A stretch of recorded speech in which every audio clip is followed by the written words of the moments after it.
Harka fuunee ashamaa akkam jirtu hordoftoota madda walaabuu YouTube hundi keessanuu nageenya kiyya kan jaalalaa kan gammachuu bakka jirtan maratti isin biraa ga'u.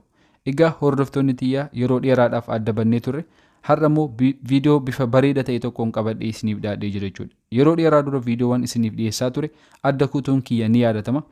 Amma immoo bifa haaraa ta'een barnoota hedduu karraa argattan jedhee abdadhu wantoota gaggaarii qabadhee isiniif dhiyaadhee jira. Dhiyaadhaa isiniin jedha namoonni channel kiyyaaf haaraa dhuftan yoo jiraattan channel kiyya subscribe akkasuma immoo like hiriyoota keessaniif share godhuun wantoota gaafii qabdanis yoo jiraattan karaa comment gaafachuu ni dandeessu jechuudha. Egaa barnoota irraaf qabadhee isiniif dhiyaadhee Facebook jechuudha. Facebook fakkeenyaaf namoonni hundinuu ni fayyadamtu. Facebook yeroo fayyadamnu Facebook keenya yeroo fayyadamnu maal miidhaan inni nurraan gahu maali ka jedhu isin garsiisa jechuudha. Fakkeenyaaf Facebook keenya yeroo sa'aatii dheeraadhaaf yeroo laallu fakkeenyaaf sa'aatii halkan ta'uu danda'a guyyaas ta'uu danda'a ifaan ija keenya ifaan backgroundiin yookiin screeniin bilbila keenya ija keenyarraan miidhaa guddaa geessisuu danda'a jechuudha. Fakkeenyaaf halkan ta'uu danda'a akkasuma immoo dukkana keessattis teennee laaluu dandeenya jechuudha.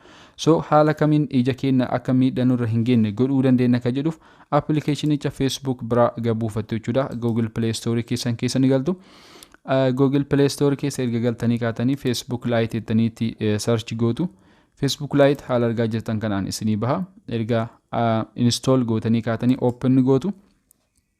Akkuma Facebook kaanitti emailii keessanii fi password keessan galchitaniitti ni seentu jechuudha. Appilikeeshinichi kun wanta baay'eedhaaf gaarii kan ta'e tokkodha. Erga akka haala argaa jirtan kanaan bifuma argaa jirtan kanaan Facebookidhuma. Iddoo sarara sadii tuqaa kanarratti inni tuytu sarara sadii kanarratti eega tuyxanii kaatanii ol harkisuudhaan ol harkistu jechuudha. Gara jalaa kanarratti dark mode jedhu kana ni argattu jechuudha. Iddoo kanarratti kana right ni gootu jechuudha. Fakkeenyaaf haala argaa jirtan kanaan Facebookiin keenya gurraacha'ee jira jechuudha.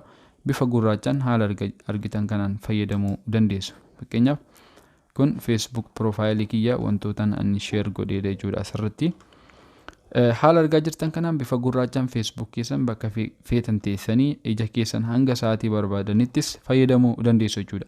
Egaa haala argaa jirtan kanaan garaagarummaan Facebook kaanii fi isa kanaa maali ka jedhu arguu dandeessu jechuudha. Fakkeenyaaf isa kana sa'aatii dheeraadhaaf yoo kan laallu ta'e akkasuma immoo isa kan gurraacha kana yoo kan fayyadamnu ta'e maaltu miidhaa ija keenyarraan gahu isinumti tilmaamuu dandeessu jechuudha.